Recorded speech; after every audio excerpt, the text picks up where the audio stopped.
Marcus Johnson had spent years climbing the corporate ladder, proving himself in every role he took on. Now, he was stepping into his biggest challenge yet, a senior manager position at a top financial firm in New York City. It was the kind of job that made his parents proud, proof that their sacrifices had been worth it. His first day should have been a celebration. Instead, it became a baptism by fire. The morning started like any other. Marcus walked into the sleek, glass-walled office, shaking hands with HR and getting introduced to his new team. Everyone seemed polite, if a little stiff. Expected in corporate settings. Then came the email, a reply-all mistake, the kind that ruins careers. Marcus had just settled into his desk when a notification pinged on his screen. It was an internal discussion thread about his hiring.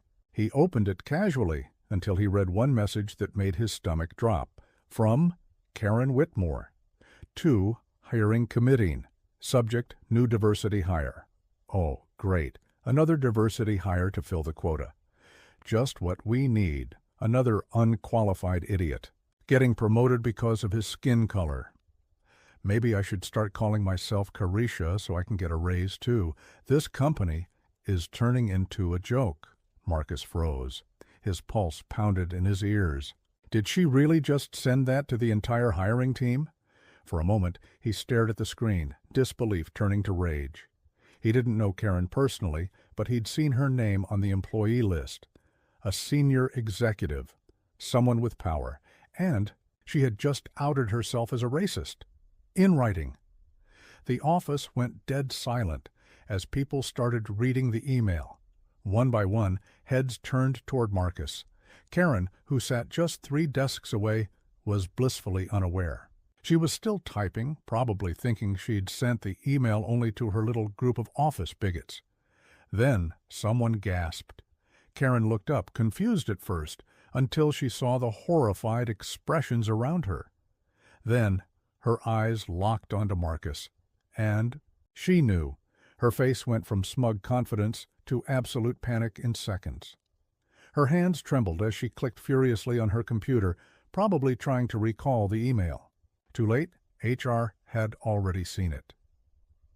Before Marcus could even process his next move, Karen shot up from her chair and rushed toward him. "Oh my God, Marcus," she said, her voice suddenly sweet as honey.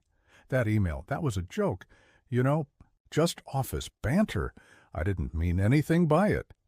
Marcus leaned back in his chair, arms crossed. He didn't speak.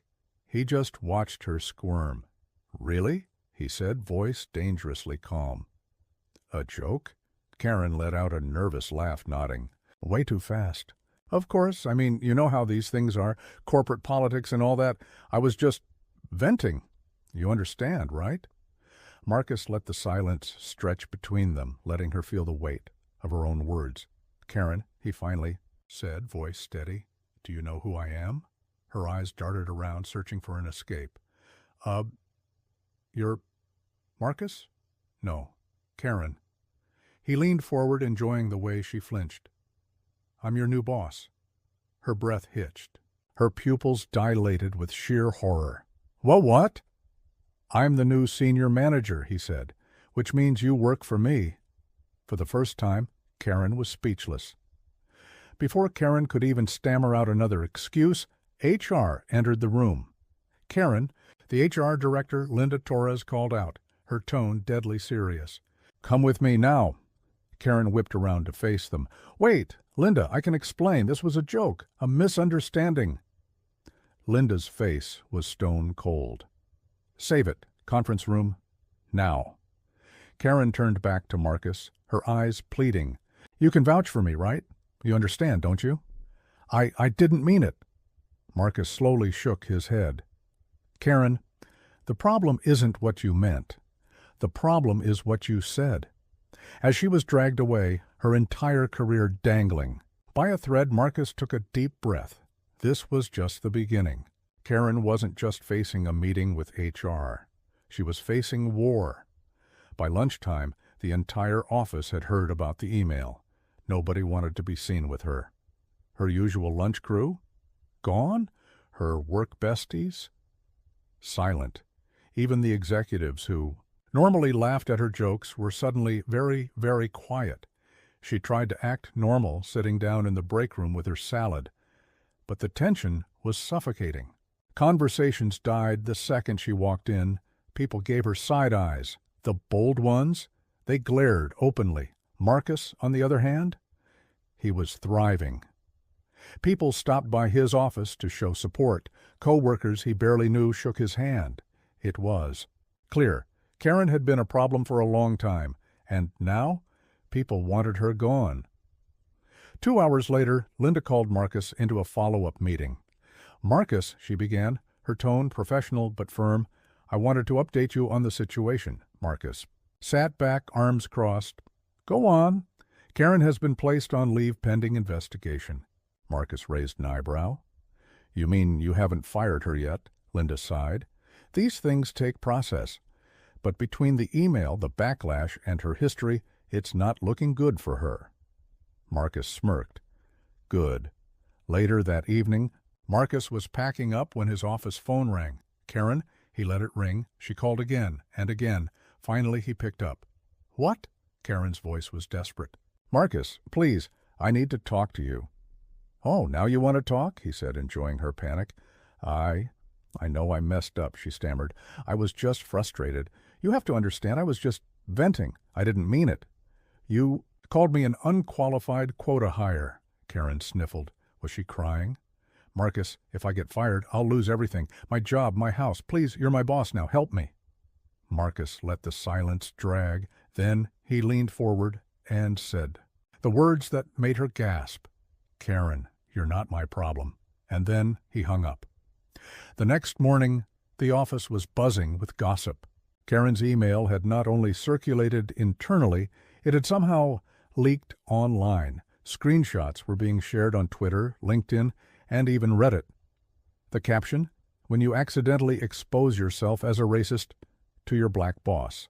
By the time Marcus walked into work, HR had already called an emergency meeting. The company's PR team was in full panic mode. Karen? She looked like she hadn't slept all night. Her face was pale, her usual overdone makeup smudged from what were clearly hours of crying. But the second she saw Marcus, her sadness turned to fury. "You," she hissed under her breath. Marcus raised an eyebrow. "Me?" "You did this," she spat, glancing at the people whispering around them. "You leaked my email." Marcus chuckled, shaking his head. "Karen, you did this." "To yourself." Karen stormed into the conference room, dragged in by HR for the second time in 2 days. Marcus followed behind at a comfortable pace, watching the drama unfold. Linda Torres, the HR director, was already waiting, along with 2 senior executives. Their faces were grim. "Karen," Linda said, her voice like steel. "Sit down." Karen sat. "You do understand the gravity of this situation, don't you?" one of the executives asked. Karen nodded furiously. "Yes, and I take full responsibility. I made a mistake. I was frustrated. I wasn't thinking." Linda cut her off. "Karen, this isn't just a mistake. Your email was racist, offensive, and now it's a public relations disaster." I can fix this," Karen blurted out. "I'll make a statement. I'll apologize." Linda slid a folder across the table. "It's too late for that. We're terminating your employment, effective immediately." Karen's jaw dropped. No, please," she whispered. "You can't." Linda folded her hands. "Your access has already been revoked. Security will escort you out after this meeting." Karen's world shattered. When Karen stepped out of the conference room, every eye in the office was on her. The whispers were deafening. 2 security guards flanked her as she gathered her things. Her hands shook as she stuffed random papers into her bag. Then she heard a slow clap. "Marcus!" He leaned against the doorway of his office, arms crossed, a smirk tugging at his lips. Karen's face burned as he spoke loud enough for the whole office to hear. "Good luck, Karen," he said. "Maybe next time you'll learn to hit reply all more carefully." The office erupted in laughter. Karen ran out of the building, and just like that, her career was over.